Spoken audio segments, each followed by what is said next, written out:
ఈ రోజు నేను చేసే రెసిపీ ఏంటంటే గోధుమ పిండితో బాదుషాలు. పిండిని జల్లెడ పట్టించుకోవడం వల్ల బాదుషాలు చాలా స్మూత్గా వస్తాయి. ఫ్లేవర్ కోసం పాకంలో కొంచెం ఇలాచీ పౌడర్ కలుపుకుందాం. ఎంతో చక్కగా కనిపించే బాదుషాలు రెడీ అయ్యాయి. వీడియో నచ్చినట్లయితే లైక్, షేర్, సబ్స్క్రైబ్ చేసుకోండి ఫ్రెండ్స్. అదేవిధంగా మీ యొక్క అభిప్రాయాలను మా కామెంట్ రూపంలో తెలపగలరు. Hi friends, ఎలాగున్నారు? మీరందరూ బాగున్నారు అనుకుంటున్నాను. ఈరోజు నేను చేసే రెసిపీ ఏంటంటే గోధుమ పిండితో బాదుషాలు. ముందుగా మనం ఒక బౌల్లో గోధుమ పిండిని తీసుకోవాలి. ఇప్పుడు మనం జల్లించుకోవాలి. మా పాప జల్లెడ ఇరిసేయడంతో ఈ జాలర్లో జల్లించుకోవాల్సి వస్తుంది. పిండి కొలిసి తీసుకోవడం వలన మిగతా ఐటమ్స్ కూడా కరెక్ట్గా కలుపుకోవడానికి బాగుంటుంది. నేను 2 కప్పులు పిండి తీసుకున్నానండి. దానికి 4 స్పూన్లు నెయ్యి వేసుకోవాలి. అలాగే 1 స్పూన్ వంట సోడాని యాడ్ చేసుకోవాలి. యాడ్ చేసుకున్నాక చక్కగా కలుపుకొని కొంచెం కొంచెం వాటర్ని యాడ్ చేస్తూ చపాతీ ముద్దలా తయారు చేసుకోవాలి. పిండిని జల్లెడ పట్టించుకోవడం వల్ల బాదుషాలు చాలా స్మూత్గా వస్తాయి. ముద్దని ఈ విధంగా కలుపుకున్నాక 10-15 నిమిషాలు పక్కన పెట్టుకోవాలి. ఈలోగా పాకాన్ని రెడీ చేసుకుందాం.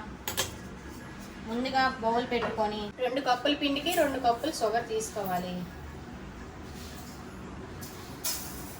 2 కప్పులు వాటర్,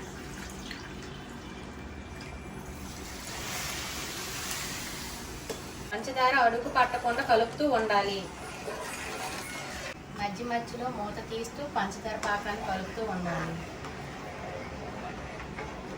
ఇలా పాకం వచ్చేంత వరకు కలుపుతూ ఉండాలి.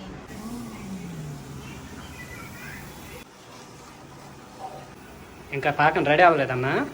అవలే, ఇంకా జిగుడుగా రావాలి. ఎంతటికి తమరు తిండి తేడిదే? యాపిల్ పండ, సీతాఫలం.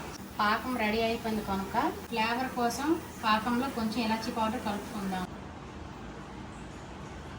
కలిపి పెట్టుకున్న ముద్దని బాల్స్లాగా చుట్టుకొని మరిగిన ఆయిల్లో వేసి వేయించుకోవాలి.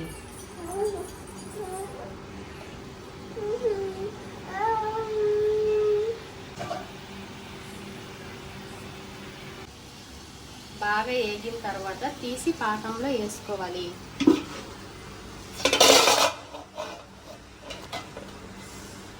నీట్గా పగులు లేకుండా చుట్టుకుందాం.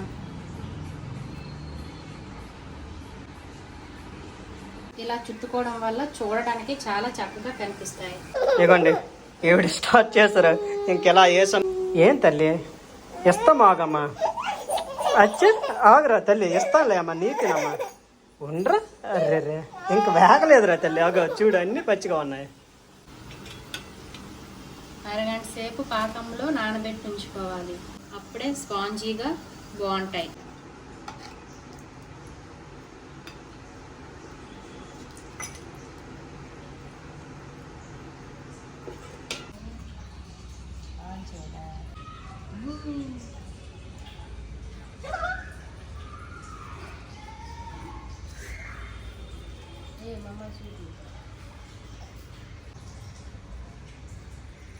ఫైనల్గా అయితే బాదుషాలు రెడీ అయిపోయాయండి. ఎలా ఉన్నాయో ఒకసారి చూద్దాం. చూసారా ఎంత బాగా పాకాన్ని పట్టాయి, ఎంత స్మూత్గా ఉన్నాయో. ఒకసారి టేస్ట్ చేద్దాం, చూద్దాం. సూపర్, పర్ఫెక్ట్గా వచ్చాయండి. ఫైనల్గా ఇప్పుడు జీడిపప్పు వేసుకొని ఫినిషింగ్ ఇద్దాం. ఎంతో చక్కగా కనిపించే బాదుషాలు రెడీ అయ్యాయి. ఈ వీడియో నచ్చినట్లయితే like, share, comment and subscribe చేసుకోండి ఫ్రెండ్స్.